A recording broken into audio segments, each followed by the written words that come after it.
Good morning all my dear students. Chemistry की class में आपका स्वागत है। केमिस्ट्री की क्लास में आज हमारा लेक्चर नंबर 30 है, 30 है वीडियो नंबर। और आज हम टॉपिक पर जिस पर चर्चा करेंगे, हमारे टॉपिक का नाम है इलेक्ट्रोड विभव का मापन। इलेक्ट्रोड विभव का मापन।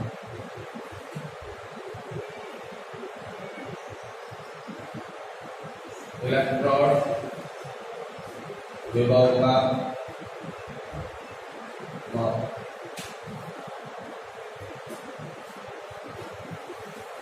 इलेक्ट्रोड विभव का मापन किस प्रकार से किया जाता है?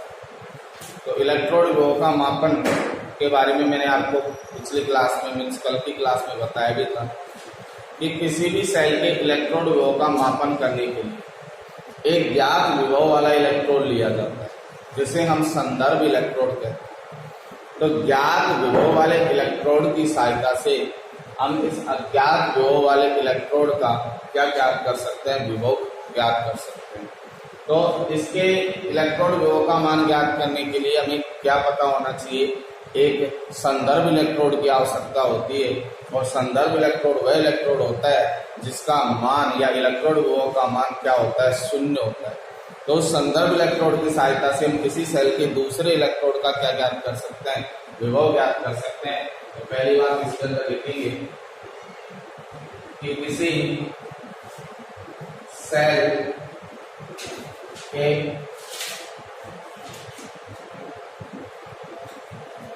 इलेक्ट्रोड का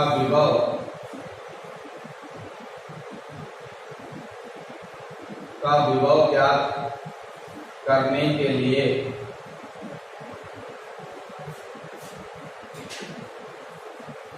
उस इलेक्ट्रोड को एक ज्ञात विभव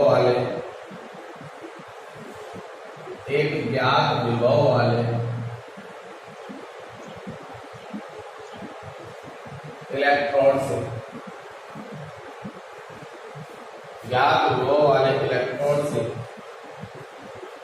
जोड़ा जाता है, जिसे संदर्भ इलेक्ट्रोड कहते हैं। उस ज्ञात विभव वाले इलेक्ट्रोड को क्या कहा जाता है? संदर्भ इलेक्ट्रोड कहते हैं।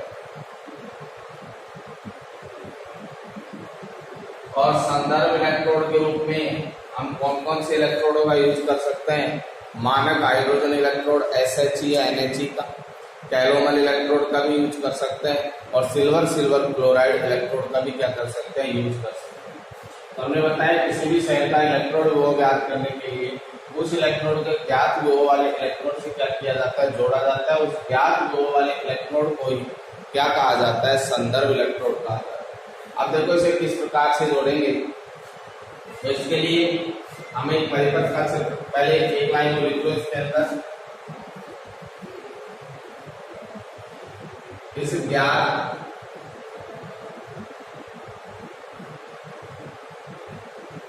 विभव वाले इलेक्ट्रोड की सहायता से ज्ञात विभव वाले इलेक्ट्रोड की सहायता से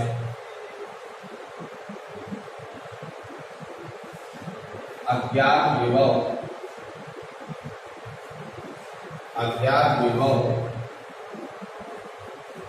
तो ऐसे लिखो, ज्ञात विभव वाले इलेक्ट्रोड की सहायता से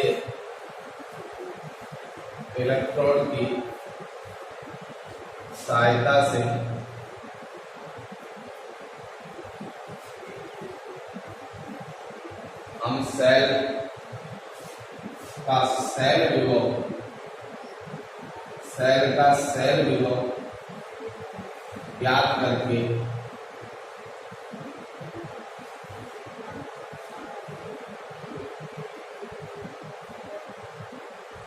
इलेक्ट्रोड का अज्ञात विभव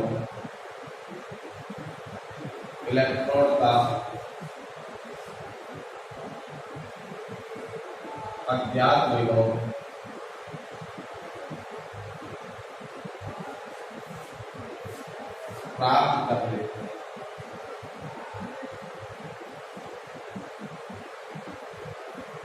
ज्ञात कर लेते हैं।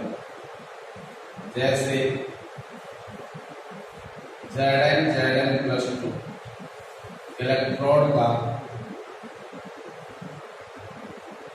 विभव निम्न प्रकार से ज्ञात करते हैं।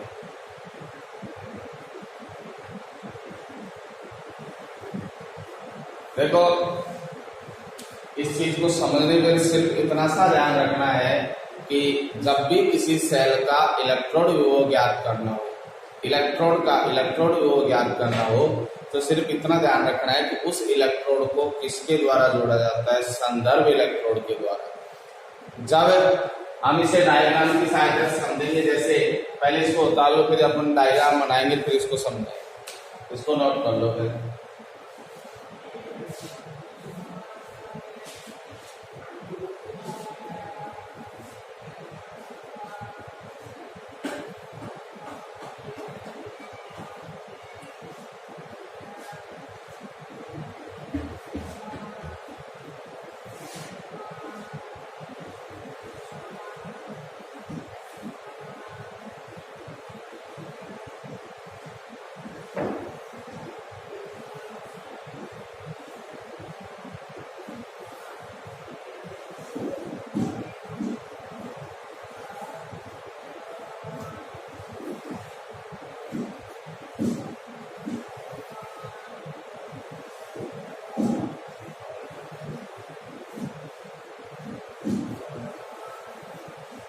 तो हम जिंक इलेक्ट्रोड का विभव इस प्रकार से ज्ञात करेंगे। तो हम एक डायग्राम बना रहे हैं।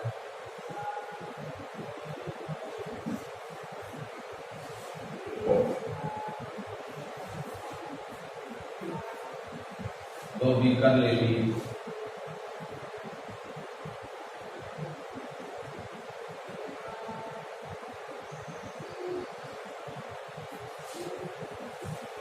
दो बीकरों में हमने इलेक्ट्रोड लगा दिए, ये जिंक इलेक्ट्रोड।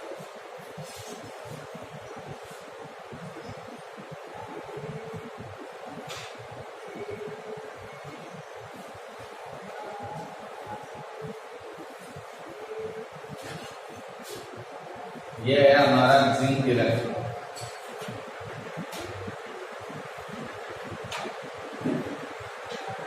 और जिंक इलेक्ट्रोड मैंने बताया था, इलेक्ट्रोड जिस धातु का बना होगा उसी का विद्युत अपघट्य सॉल्यूशन इसके अंदर क्या कर दिया जाएगा, भर दिया जाएगा। तो जिंक इलेक्ट्रोड को कौन से सॉल्यूशन में डुबोकर रखेंगे हम, ZnSO4, जिंक। अब हमें इस इलेक्ट्रोड का इलेक्ट्रोड विभव ज्ञात करना है, तो इस इलेक्ट्रोड को कौन से इलेक्ट्रोड से जोड़ेंगे, संदर्भ इलेक्ट्रोड से। और संदर्भ इलेक्ट्रोड के लिए हम किसका यूज ले रहे हैं यहाँ पर, SHE का, स्टैंडर्ड हाइड्रोजन इलेक्ट्रोड। तो आपने स्टैंडर्ड हाइड्रोजन इलेक्ट्रोड इस प्रकार से बनाया।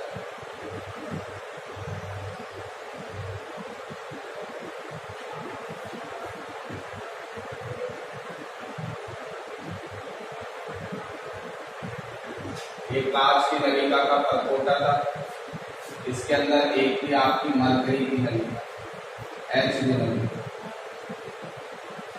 इसके अंदर है HB नलिका।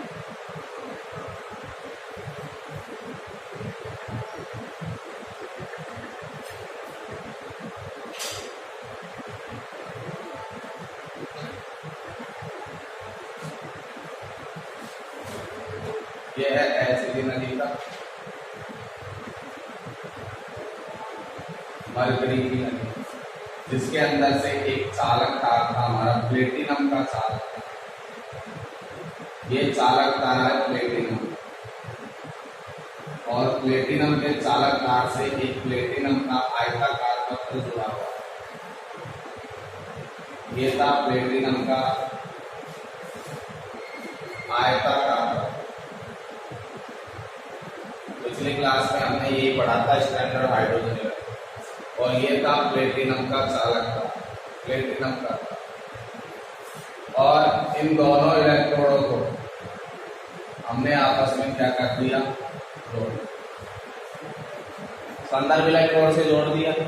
और हाइड्रोजन, स्टैंडर्ड हाइड्रोजन इलेक्ट्रोड था, ये स्टैंडर्ड हाइड्रोजन इलेक्ट्रॉन के अंदर जो सॉल्यूशन भरा हुआ था वो था 1NaCl, 1 मोल सांद्रता का HCl भरा हुआ था और यहाँ से 1 atm दाब पर कौन सी गैस प्रोवाइड करवाई जा रही थी? Hydrogen gas. कितने atm दाब पर? 1 atm दाब। क्या ये परिपथ पूर्ण है? क्या अभी तक परिपथ पूर्ण नहीं है, इसलिए इन दोनों को हम किसके माध्यम से जोड़ देंगे? लवण सेतु के माध्यम से।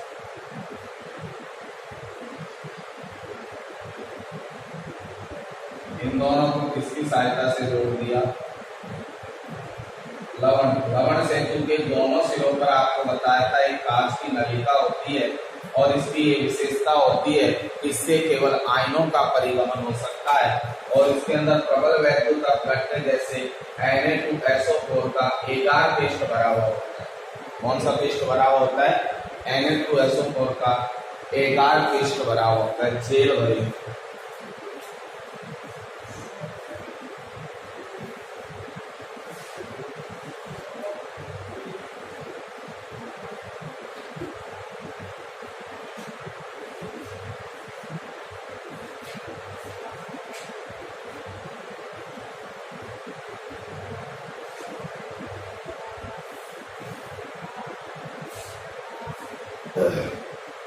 और इसमें एक गैल्वेनोमीटर होता है, उच्च प्रतिरोध का गैल्वेनोमीटर, उच्च प्रतिरोध का गैल्वेनोमीटर।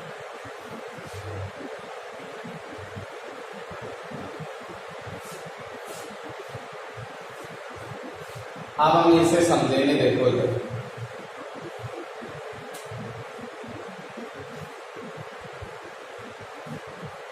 ये तो आपका है ज्ञात विभव वाला इलेक्ट्रॉन, ज्ञात विभव वाला इलेक्ट्रॉन, ज्ञात विभव वाला इलेक्ट्रॉन और जिसका विभव क्या होता है? 0। इसे संदर्भ इलेक्ट्रॉन भी कहते हैं, संदर्भ इलेक्ट्रॉन। और इसका हमें विभव क्या करना है? ज्ञात करना। ये है अज्ञात विभव का, अज्ञात विभव का इलेक्ट्रॉन।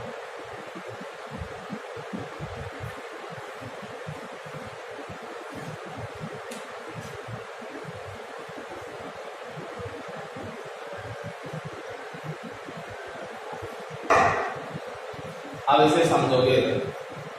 हमने स्टैंडर्ड हाइड्रोजन इलेक्ट्रोड में देखा था और हमने कहा था कि ये अपचयन विभव होता है, अर्थात इस पर क्या होता है? अपचयन होता है।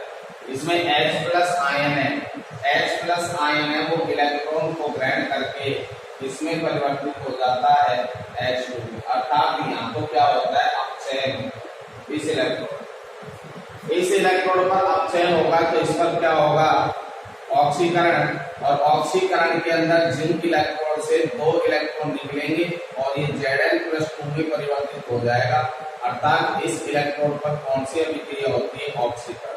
बताओ, जब इस इलेक्ट्रोड पर ऑक्सीकरण हो रहा है तो ये इलेक्ट्रोड तो किसका कार्य करेगा? एनोड का। किसका कार्य करेगा? एनोड का। और ये इलेक्ट्रोड किसका कार्य करेगा? कैथोड का। ये इलेक्ट्रोड किसका कार्य करेगा? कैथोड का। मैं लिख देता हूँ, ये इलेक्ट्रोड कार्य करेगा किसका? कैथोड। और विद्युत रासायनिक सेलों में आपको बताया था एनोड पर तो ऑलवेज क्या होता है? नेगेटिव चार्ज होता है और कैथोड पर ऑलवेज क्या होता है? पॉजिटिव चार्ज होता है। तो यहाँ तक डायग्राम जिसके समझ में आ गया होगा वो आसानी से जिंक इलेक्ट्रोड का क्या कर सकता है? सेल विभव ज्ञात कर सकता है। देखो इलेक्ट्रोड विभव कैसे ज्ञात किया जाए।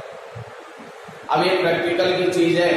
प्रायोगिक रूप से जब पूरे सेल का सेल विभव प्राप्त किया गया तो पूरे सेल का सेल विभव सेल विभव प्राप्त हुआ या 0.76 हुआ, क्या प्राप्त हो गया? अब ये कैसे प्राप्त हुआ आपको यहाँ तो याद करना है, लेकिन ये वैल्यू कैसे प्राप्त हुई है प्रैक्टिकल के रूप से कि पूरे सेल का सेल विभव प्राप्त हो गया कितना? 0.76। लेकिन हमारा क्वेश्चन सेल विभव ज्ञात करना थोड़ी था, हमारा क्वेश्चन तो था कि जिंक इलेक्ट्रोड का इलेक्ट्रोड विभव ज्ञात करो। तो जिंक इलेक्ट्रोड का इलेक्ट्रोड विभव ज्ञात थोड़ी हुआ है, लेकिन हम ये फॉर्मूला जानते हैं कि ई सेल बराबर होता है ई कैथोड माइनस ई एनोड।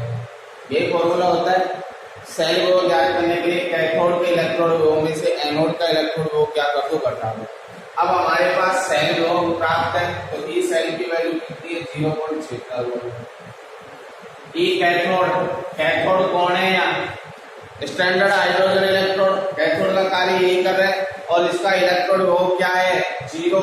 तो ई सी की वैल्यू क्या आ गई, 0। तो बताओ हमें इस एनोड वाले इलेक्ट्रोड का विभव ज्ञात कर सकते हैं कि नहीं कर सकते हैं। तो यहाँ इस Zn+2 वाले का इलेक्ट्रोड विभव तुम ज्ञात कर सकते हो, नहीं कर सकते हो। तो यहाँ पर इसका इलेक्ट्रोड विभव कितना हो जाएगा, -0.76 वोल्ट प्राप्त हो जाएगा। तो इस प्रकार से हम इस ज्ञात विभव वाले इलेक्ट्रोड की सहायता से पहले सेल विभव प्राप्त करेंगे और सेल विभव प्राप्त हो जाएगा तो सेल विभव प्राप्त करने के बाद में हम ई सेल बराबर ई कैथोड माइनस ई एनोड का फॉर्मूला लगा के यहाँ अज्ञात विभव वाले इलेक्ट्रोड का क्या प्राप्त कर लेंगे, विभव प्राप्त कर लेंगे। तो अज्ञात विभव वाले इलेक्ट्रोड का विभव प्राप्त करने के लिए आपको क्या पता होना चाहिए कि पहले तो अज्ञात विभव वाले इलेक्ट्रोड को किससे जोड़ो, संदर्भ इलेक्ट्रोड से। संदर्भ इलेक्ट्रोड से जोड़कर सेल को कंप्लीट करो।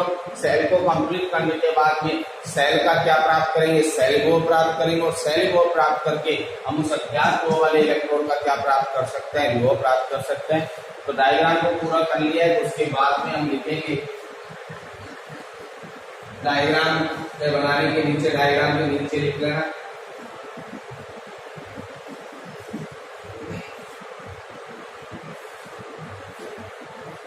निम्न प्रकार से ज्ञात करते हैं, इसमें लिख लिया। तो इसके नीचे लिखोगे Zn+2 इलेक्ट्रोड का विभव, इलेक्ट्रोड का विभव ज्ञात करने के लिए, ज्ञात करने के लिए इसे मानक हाइड्रोजन इलेक्ट्रोड, मानक हाइड्रोजन इलेक्ट्रोड, मानक हाइड्रोजन इलेक्ट्रोड से जोड़कर सेल को पूर्ण करते हैं, सेल को पूर्ण करते हैं तथा प्रायोगिक रूप से, मतलब प्रैक्टिकल रूप से, कॉपी में सेल विभव ज्ञात नहीं कर सकते, प्रैक्टिकल से प्राप्त होगा। प्रायोगिक रूप से इस सेल का सेल विभव, इस सेल का सेल विभव कितना प्राप्त होता है, 0.76 वोल्ट प्राप्त होता है।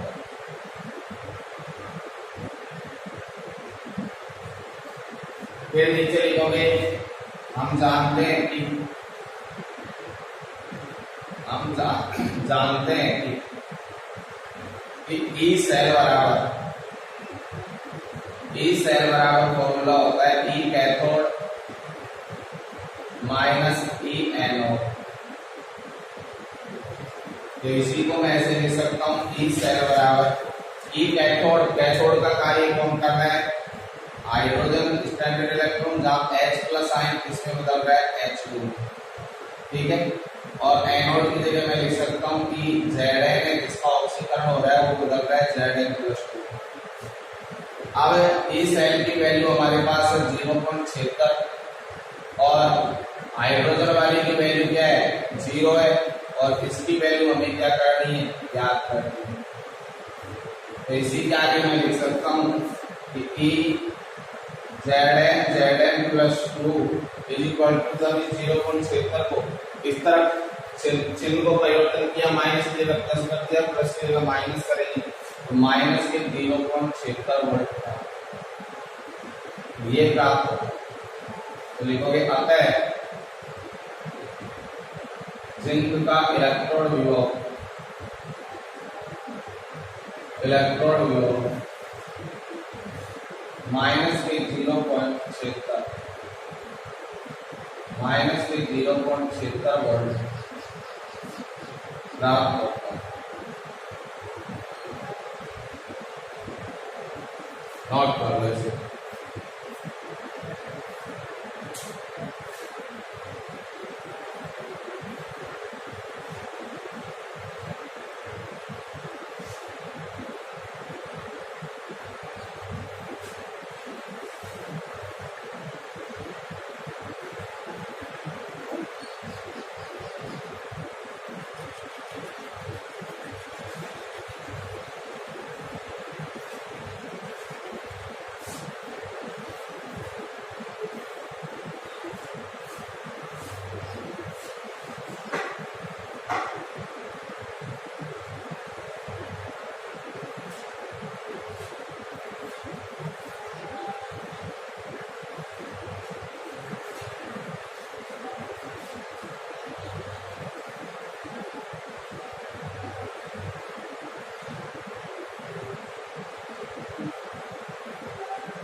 अब ये आपका इलेक्ट्रोड विभव प्राप्त हो गया जिंक इलेक्ट्रोड का। तो क्या ध्यान रखना है, किसी भी इलेक्ट्रोड का विभव ज्ञात करने के लिए उसे किससे जोड़ा जाता है, संदर्भ इलेक्ट्रोड से जोड़ा जाता है। और संदर्भ इलेक्ट्रोड के रूप में हम हाइड्रोजन, मानक हाइड्रोजन इलेक्ट्रोड का भी यूज कर सकते हैं, कैलोमल इलेक्ट्रोड का भी यूज कर सकते हैं, और सिल्वर क्लोराइड इलेक्ट्रोड का भी क्या कर सकते हैं, यूज कर सकते हैं। अब इसके बाद इसी सेल का आपसे सेल आरेख पूछ ले, सेल सूत्र पूछ ले, तो बनाओ दे के लिखो इस सेल का सेल सूत्र क्या होगा। सेल आरेख या सेल सूत्र बताओ, कोशिश करो लिखने की। सबसे दाईं ओर क्या लिखोगे, मैंने आपको नियम बताए थे सेल आरेख लिखने के, कि दाईं ओर को लिखा जाता है क्या और बाईं ओर क्या लिखा जाता है। कोशिश करो इस सेल का सेल आरेख लिखने, तो लिखोगे नीचे लिख लेना सेल आरेख, इसी का सेल आरेख, इसी का सेल आरेख लिखना है आप, जो आपने ये बना रखा है सेल।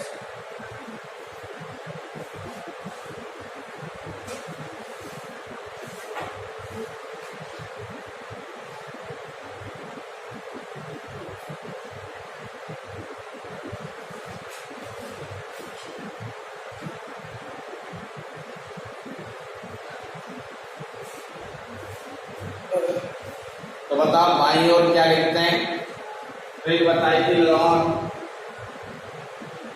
ये एनोड पर हमेशा नेगेटिव ऑक्सीडेशन होता है और लेफ्ट हैंड साइड लिखा जाता है। तो एनोड को तो लिखा जाएगा बाईं ओर और कैथोड को लिखा जाएगा दाईं ओर। तो एनोड वाला इलेक्ट्रोड कौन सा है, Zn, किसमें बदल रहा है Zn+2, क्योंकि एनोड पर क्या होता है ऑक्सीकरण, और ऑक्सीकरण से इसने 2 इलेक्ट्रॉन क्या किए त्यागे। और कैथोड में क्या हुआ है कि H+ है वो परिवर्तित हुआ है किसके अंदर, H2 के अंदर, क्योंकि इसने इलेक्ट्रॉन को क्या किया है, ग्रहण किया है। तो ये को बता रहे हैं अपचयन को और ये बता रहे हैं किसको, ऑक्सीकरण को। तो ये तो हमारा क्या हो गया, ये हमारा क्या हो गया एनोड और ये हमारा क्या हो गया कैथोड। अब कैथोड और एनोड दोनों किसके माध्यम से जुड़े हुए हैं, लवण सेतु से। तो मैं इसी को आगे लवण सेतु से जोड़ दूं, H+ और H, यही है। जहां HCl मीन की सांद्रता कितनी थी, 1 मोल, तो आप कोष्ठक में लिख सकते हो 1 m। और हाइड्रोजन गैस का दाब कितना था, 1 atm, कोष्ठक में लिख सकते हो 1 atm। और ये दोनों किसके द्वारा जुड़े हुए थे, प्लेटिनम चालक तार के द्वारा। तो यहाँ हम इसे Pt के द्वारा भी क्या कर सकते हैं। तो ये हमारा इस सेल का क्या हो गया, सेल आरेख। तो ये तो बता रहे हैं किसको, एनोड को, ये बता रहे हैं किसको, लवण सेतु को, लवण सेतु, और ये बता रहे हैं किसको, cathode. Not for the cell.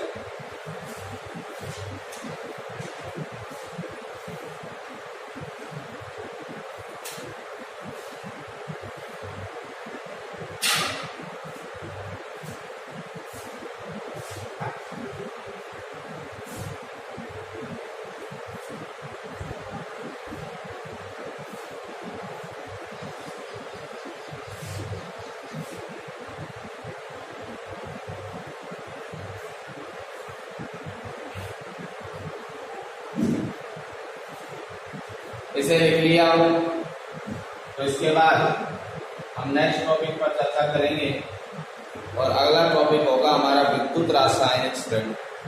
जैसे आपने पिछली क्लास में भी पढ़ा कि विद्युत रासायनिक श्रेणी किसे कहते हैं, और विद्युत रासायनिक श्रेणी की मैंने पिछली क्लास में आपको एक बहुत अच्छी ट्रिक भी बताई थी 11th क्लास में। आपको याद आ रहा हो तो लेके बारात खाना मजे से आए, मंदन करके पहन दे, निगाहें सुंदरी की प्यार भरी, फिर क्यों आई आज आयोडीन क्लोरीन क्लोरीन, फिर क्यों आई क्लोरीन ब्रोमीन क्लोरीन के साथ। तो ये विद्युत रासायनिक श्रेणी को याद करने की एक ट्रिक है जिस पर हम चर्चा करेंगे। तो नेक्स्ट टॉपिक डालोगे विद्युत रासायनिक श्रेणी। ये टॉपिक आपके 11th क्लास में सिलेबस में था, विद्युत रासायनिक श्रेणी।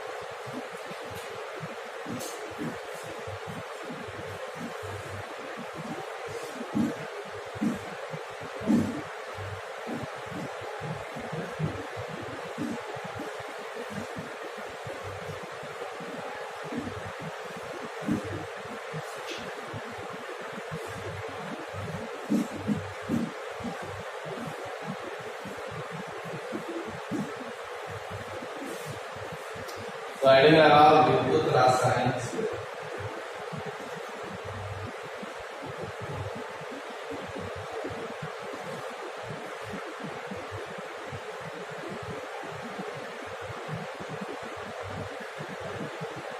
तो विद्युत रासायनिक श्रेणी कहते किसे हैं, सबसे पहले सुनोगे इसकी परिभाषा। ये विभिन्न धातुओं के मानक अपचयन विभव, विभिन्न धातुओं के मानक अपचयन विभव के मान के आधार पर, किसके आधार पर, मानक अपचयन विभव के मान के आधार पर इन्हें आरोही क्रम में या अवरोही क्रम में व्यवस्थित करने पर, मतलब बढ़ते हुए क्रम में या घटते हुए क्रम में व्यवस्थित करने पर जो श्रेणी हमें प्राप्त होती है, उस श्रेणी को कौन सी श्रेणी कहते हैं, विद्युत रासायनिक श्रेणी कहते हैं। तो इसकी परिभाषा लिखोगे सबसे पहले कि विभिन्न धातुओं के मानक अपचयन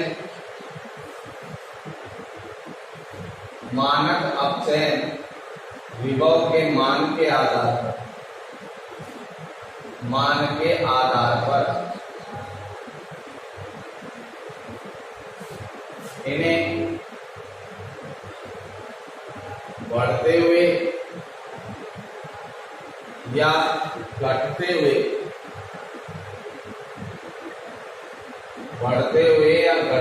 क्रम में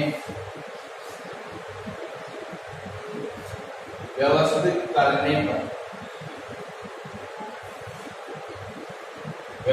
करने पर प्राप्त श्रेणी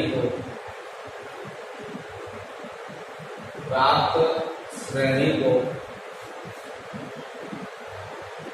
विद्युत रासायनिक श्रेणी, प्राप्त श्रेणी को विद्युत रासायनिक श्रेणी कहते हैं, विद्युत रासायनिक श्रेणी कहते हैं।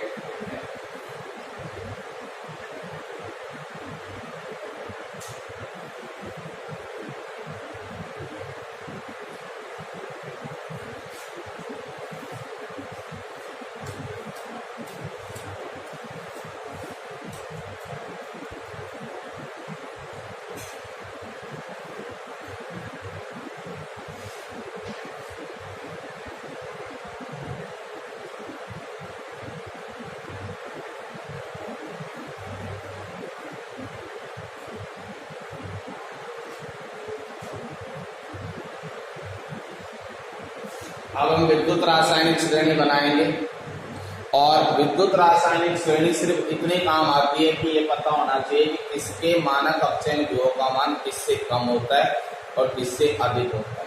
तो मैं बढ़ता हुआ क्रम लिख रहा हूँ विद्युत रासायनिक श्रेणी।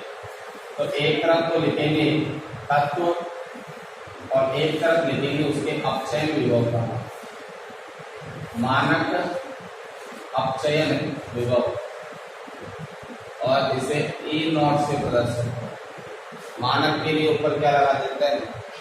तो इनके अपचयन विभव के मान तो आपको याद हो या नहीं हो उससे कोई मतलब नहीं है, लेकिन धातु का पता होना चाहिए कि कौन सी धातु का अपचयन विभव किससे कम होता है किससे ज्यादा होता है, क्योंकि उसकी सहायता से हम इनकी ऑक्सीकारक प्रवृत्ति, अपचायक प्रवृत्ति, इनकी क्रियाशीलता, बहुत सारे निष्कर्षों को क्या कर सकते हैं, पता कर सकते हैं। तो ट्रिक क्या है इसकी, आपको ध्यान रखना है, लेके 12 काना मजे से आया। इसका मतलब है लिथियम से ज्यादा अपचयन विभव पोटेशियम का होता है, पोटेशियम से ज्यादा बेरियम का होता है, बेरियम से ज्यादा कैल्शियम का, फिर सोडियम का, फिर मैग्नीशियम का। ये निश्चित क्रम होता है, ये चेंज नहीं हो सकता। इसलिए इसे इस प्रकार से याद करोगे कि लेकर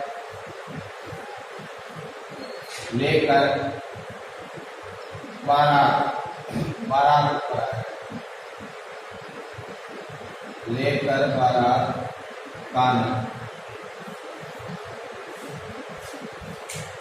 लेकर के पहले है लेकर 12 काना, ये हो लेकर 12, ये दोनों से मिलकर बना है काना। मजे से आए, लेकर बारात खाना मजे से आए। और इनके अक्षर योग के मान भी साथ में आप लिख सकते हो। इसका अक्षर योग का मान है -3.05। इसे आप याद करोगे, उनको इनसे मतलब नहीं। वोल्ट में फिर इसका है -2.93, -2.90, -2.87, -2.73, -2.37 और -1.06।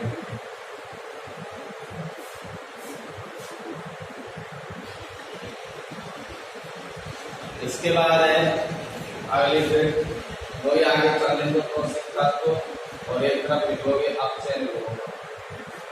लेके बारात खाना मजे से आएगा, मंजन करके फेंक दे।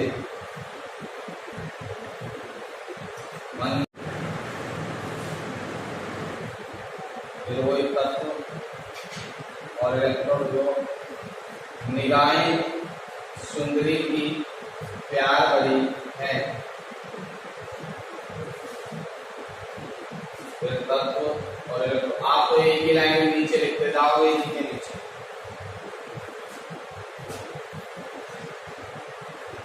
ये लिखोगे इसके बाद क्यों आई ब्रोमीन, क्यों आई ब्रोमीन क्लोरीन अपनी क्लोरीन के साथ।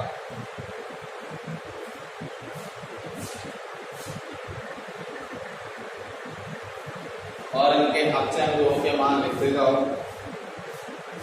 मैग्नीज का आप लिखोगे 0.80 माइनस, जिंक का है -0.76, क्रोमियम का है -0.74, आयरन का है -0.50, -0.44 और कैडमियम का -0.41, निकेल का है -0.25, टिन का है -0.14, लेड का है -0.13 और हाइड्रोजन का है 0। कॉपर का है +0.34, आयोडीन का है +0.54, ब्रोमीन का है +8.08, क्लोरीन का है +1.36, गोल्ड का है +1.43 और क्लोरीन का है +2.87। देखो, आपको ये अक्षर विभव के मान याद रखने की कोई जरूरत नहीं है। आपको ये पता नहीं हो कोई दिक्कत नहीं है, लेकिन ये आपको सीरियल पता होनी चाहिए कि कौन सी धातु के नीचे कौन सी धातु है। तो लेकर बारात खाना मजे से आएगा, इसके ट्रिक लिख लो। मंजन, इन दोनों से मिलकर क्या बना है? मंजन करके फेंक दे, मंजन करके फेंक दे। फिर लिखोगे निगाहें सुंदरी की, निगाहें सुंदरी की प्यार भरी, निगाहें सुंदरी की प्यार भरी है। और लिखोगे क्यों आई ब्रोमीन क्लोरीन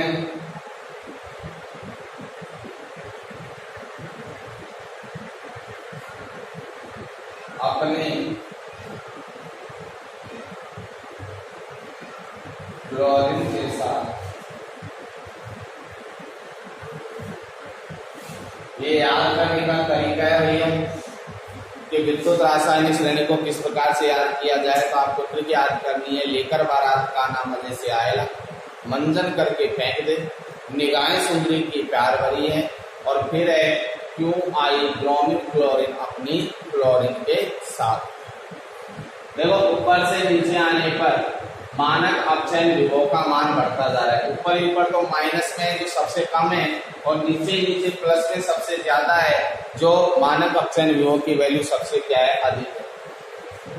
तो इन मानक अपचयन विभव के आधार पर ही इनकी ऑक्सीकारक प्रवृत्ति, इनकी अपचायक प्रवृत्ति का क्या लगाया जाता है, पता लगाया जाता है। इनकी क्रियाशीलता का भी क्या लगाया जाता है, पता लगाया जाता है। तो पहले इसे नोट करोगे।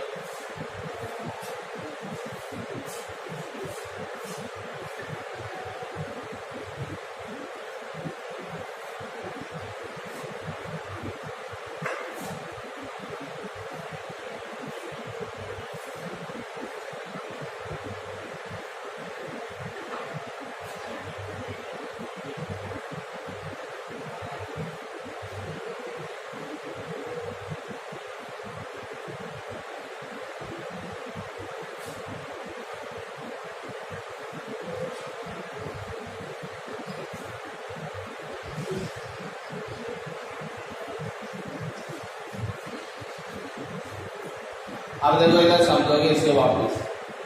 विद्युत रासायनिक श्रेणी कहते किसे हैं कि विभिन्न धातुओं के मानक अपचयन विभव के मान, मानक अपचयन विभव के मान, मानक अपचयन विभव के मान के आधार पर या तो कौन से क्रम में व्यवस्थित करें, बढ़ते हुए भी, या कौन से क्रम में व्यवस्थित करें, घटते हुए भी। बढ़ते या बढ़ते हुए क्रम में व्यवस्थित करने पर एक क्या प्राप्त होगी, श्रेणी प्राप्त होगी। उस श्रेणी को हम क्या कहते हैं, विद्युत रासायनिक श्रेणी। तो हमने मानक अपचयन विभव की कौन से क्रम में व्यवस्थित कर दिया, यानी बढ़ते हुए क्रम में।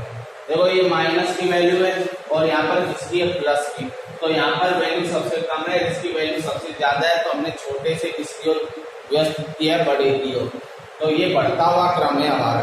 तो अब यहाँ पर सबसे कम मानक अपचयन विभव का मान देखो किसका है, लिथियम का, और सबसे अधिक मानक अपचयन विभव का मान किसका है, क्लोरीन का। तो इसीलिए जिसके पहला निष्कर्ष है इस विद्युत रासायनिक श्रेणी का, तो जिसके मानक अपचयन विभव का मान जितना अधिक ऋणात्मक होगा, वह धातु उतनी ही प्रबलतम अपचायक होती है। तो मैं पूछूं, बताओ सबसे ज्यादा प्रबल अपचायक धातु कौन सी है, तो उसका आंसर क्या होगा, लिथियम। क्योंकि जिसके मानक अपचयन विभव का मान जितना अधिक किसमें हो, माइनस में, तो सबसे अधिक माइनस में किसका है, लिथियम का ही है। तो ये लिथियम होगी जो प्रबलतम क्या होगी, अपचायक। तो लिथियम धातु प्रबलतम क्या होगी, अपचायक। और जिसके मानक अपचयन विभव का मान जितना अधिक धनात्मक होता है, वो उतना ही प्रबलतम ऑक्सीकारक होता है। तो बताओ सबसे ज्यादा प्लस में वैल्यू किसकी हमारे पास, क्लोरीन की। अतः क्लोरीन है जो आपका प्रबलतम ऑक्सीकारक है। प्रबलतम क्या है, ऑक्सीकारक है। अब आपसे पूछ ले, बताओ ब्रोमीन में क्लोरीन में अधिक ऑक्सीकारक प्रवृत्ति किसकी है। तो आप देख लोगे कि जिसकी प्लस में वैल्यू अधिक होगी वो तो उससे प्रबलतम ऑक्सीकारक होगा, और जिसकी माइनस में वैल्यू अधिक होगी वो प्रबलतम क्या होगा, अपचायक होगा। तो इस विद्युत रासायनिक श्रेणी की सहायता से पहली बात हम इसका पता लगा सकते हैं, इनकी ऑक्सीकारक प्रवृत्ति का, अपचायक प्रवृत्ति का, धातु विलयनों में कौन सी धातु किसको विस्थापित करेगी। तो ये भी हम किसके द्वारा पता लगाते हैं, विद्युत रासायनिक श्रेणी के द्वारा हम क्या करते हैं, पता करते हैं। इन विद्युत रासायनिक श्रेणी के निष्कर्ष हम कल की क्लास में देखेंगे। आज की क्लास के लिए धन्यवाद। जय हिंद, जय भारत।